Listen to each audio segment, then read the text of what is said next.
Guys, welcome to easy education. आज हम लोग डिस्कवरी ऑफ थॉमसन मॉडल और उसके लिमिटेशन देखेंगे। थॉमसन ने वर्ष 1897 में इलेक्ट्रॉन का पता लगाया था। ये देखा गया कि चूंकि एटम में कोई चार्ज नहीं होता और इलेक्ट्रॉन तथा प्रोटॉन में विपरीत चार्जेस होते हैं, इसलिए अगला चरण ये निर्धारित करना था कि एटम में ये कण किस प्रकार व्यवस्थित होते हैं। चूंकि एटम का आकार बहुत छोटा था, इसलिए यह एक कठिन कार्य होने वाला था।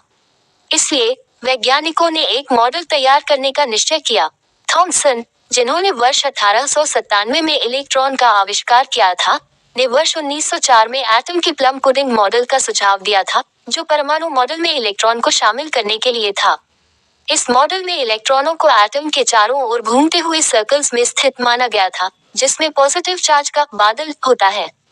जे थॉमसन ने प्रस्तावित किया कि एटम एक पॉजिटिव आवेशित गोले से बना होता है तथा इलेक्ट्रॉन उसके अंदर स्थित होता है।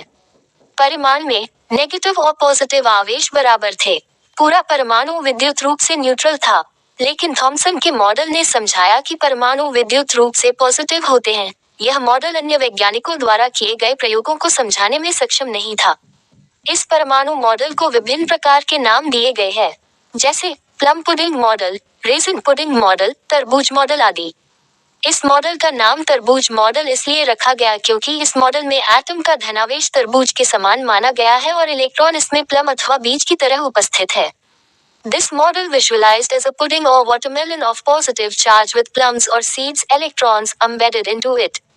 इस मॉडल की महत्वपूर्ण बात यह है कि इसमें एटम का मास पूरे एटम पर समान रूप से बंटा हुआ माना गया है, परंतु यह मॉडल भविष्य के एटम के प्रयोगों की संगत नहीं पाया गया।